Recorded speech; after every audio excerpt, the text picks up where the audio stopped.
आगामी अप्रैल माह में दक्षिण भारत का बेहद प्रतिष्ठित इंटरनेशनल पॉलीमर एग्जीबिशन केप्लेक्स 2024 डेट 26-29 अप्रैल 2024 को बेंगलुरु के बैंगलोर इंटरनेशनल एग्जीबिशन सेंटर में होने वाला है। इवेंट की तैयारियों को लेकर हमारी प्लास्टिक टुडे की टीम ने आयोजकों से बातचीत की, आइए जानते हैं। हमारे साथ हैं कर्नाटका स्टेट पॉलीमर एसोसिएशन के प्रेसिडेंट विजय कुमार जी, जिन्होंने कर्नाटका स्टेट में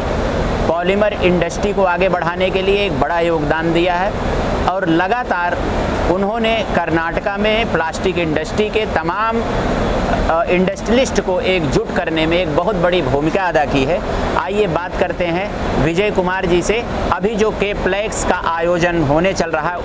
उससे भी संबंधित बात करेंगे और कर्नाटका के अंदर खास करके बेंगलुरु और उसके आसपास के क्षेत्रों में प्लास्टिक इंडस्ट्री का क्या स्कोप है और प्लास्टिक इंडस्ट्री किस तरह से वहां आगे बढ़ रही है, उसके संदर्भ में भी बात करते हैं विजय कुमार जी से। आपका स्वागत है सर प्लास्टिक टुडे के इस मंच पे। थैंक यू सभी सब्सक्राइबर जो प्लास्टिक टुडे के हैं, और हमको बहुत खुशी होती है कि इस मैगज़ीन के लिए हमारी एसोसिएशन की तरफ से इंटरव्यू देना और अपना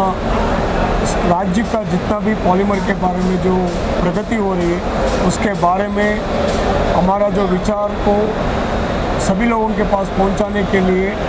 आपका जो मैगज़ीन कर रहे हैं उसके लिए हम बहुत धन्यवाद देते हैं। Sir, Karnataka state polymer association के प्रेसिडेंट हैं और पूरे कर्नाटका में प्लास्टिक इंडस्ट्री को एकजुट करने के लिए काफ़ी कुछ बेहतरीन काम आप कर रहे हैं। तो सर, इंडस्ट्री में अभी कर्नाटका में किस तरीके से प्लास्टिक इंडस्ट्री ग्रो हो रही है और आने वाले दिनों में केप्लेक्स के नज़रिए से अगर देखा जाए तो इंडस्ट्री कितना ग्रो होने की संभावना है और केप्लेक्स उसमें क्या योगदान कर रहा है? बहुत अच्छा आपने सवाल किया है, क्योंकि जो एग्जीबिशन जो भी कंडक्ट करते हैं, जो एसोसिएशंस जैसे अभी हैदराबाद में जो आईप्लेक्स कर रहे हैं, हम लोग जो अगले साल बेंगलुरु में जो केप्लेक्स 24 कर रहे हैं, ये सभी जो इंडस्ट्री का ग्रोथ के लिए और इंडस्ट्री का प्रोग्रेस के लिए आयोजन होता है। बिना इंडस्ट्री के ग्रोथ के एग्जीबिशन का कोई मान्यता नहीं रखता है। इस मुद्दे के ऊपर ही जो है केप्लेक्स 24 का एग्जीबिशन बेंगलुरु में हो रहा है और सभी को जानकारी है कि पहला दो जो हमने एपिसोड्स बनाए हैं बेंगलुरु में, आईप्लेक्स 15 और आईप्लेक्स 19, ये आईप्लेक्स ब्रांड के ऊपर हुआ था। अभी जो है हर स्टेट अपना ब्रांड को प्रमोट कर रहा है, उस हिसाब से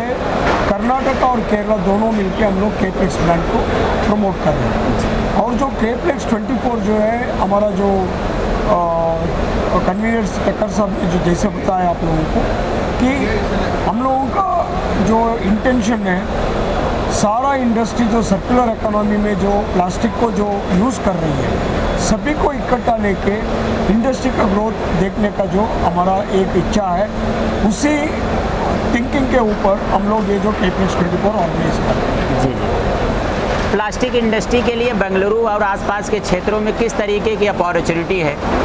सर, ऐसा देखा जाएगा तो एंटायर कंट्री में अगर आप जो इंडस्ट्रियल ग्रोथ हुआ है, जो स्पेशली ऑटोमोबाइल सेक्टर, फार्मास्यूटिकल और ये जो आईटी का जो सॉफ्टवेयर का या हार्डवेयर का, उसमें बहुत सारा योगदान जो प्लास्टिक इंडस्ट्री का है। और हमारा जो बेंगलुरु ऐसा हब है, एंटायर साउथ इंडिया में इतना कनेक्टिविटी है, हमारा जो बेंगलुरु से इक्वी डिस्टेंस में चेन्नई है, इक्वी डिस्टेंस में हैदराबाद है, इक्वी डिस्टेंस में ऑलमोस्ट पुणे और मुंबई भी है और इक्वी डिस्टेंस में केरला के कोचीन भी है। और हमारा जो आसपास का जितना भी अराउंड 7 इंडस्ट्रियल स्टेट्स है बेंगलुरु के 100 किलोमीटर के अंदर, हमारा जो प्लास्टिक इंडस्ट्री करीबन 1000 इंडस्ट्रीज जो मेजर इंडस्ट्रीज जो प्रोडक्ट को प्रोड्यूस करते हैं पूरा अवेलेबल है। और हमारा Karnataka state government very progressive state है, प्रो प्लास्टिक इंडस्ट्री है और रिसाइकलिंग के लिए हम लोग बहुत एम्फोसिस कर रहे हैं। बेंगलुरु में एक रिसाइकलिंग सेक्टर आ रही है जो 100 एकड़ में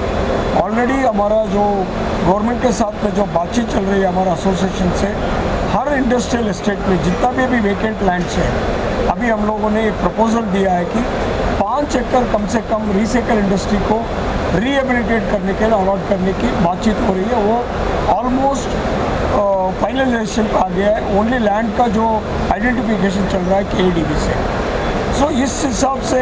हमारा Karnataka state polymer association industry growth के लिए बहुत काम कर रही है, और हम लोग जो स्टेट गवर्नमेंट के साथ इतना अच्छा अपना हमारा बांधव्य है,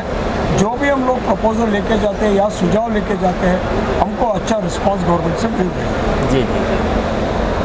आप जो एग्जिबिटर्स हैं उनसे क्या कहना चाहेंगे, वो क्यों आए केप्लेक्स में? ऐसी मैं एग्जिबिटर्स से यही मैं रिक्वेस्ट करता हूँ, क्योंकि Bangalore is the silicon valley of the entire world now. Bangalore is identified in the entire globe, and Bangalore is a growing city. और हमारा जो केप्लेक्स जो हम लोग कंडक्ट कर रहे हैं, वो एक इंटरनेशनल स्टैंडर्ड का एग्जीबिशन सेंटर में कर रहे हैं, जो almost equal to Pragati Maidan. ये जो सेंटर है, it is well connected with the metro, well connected with the national highway, with all the facilities, and is fully developed exhibition centre. दूसरा, हमारा जितना भी नाइबरहुड इंडस्ट्रियल एस्टेट्स है, lot of people are looking for better technology to introduce in the plastic industry. और जितना भी exhibitors है, irrespective manufacturers हो या मशीन मैन्युफैक्चरर्स हो, प्रोडक्शन जो एंसिलरी यूनिट्स का जो प्रोड्यूसर्स हो, रॉ मटेरियल सप्लाई, उनके लिए बहुत बड़ा मार्केट है Bangalore, and I am 100% sure they will get good response and very good business also by participating in Bangalore.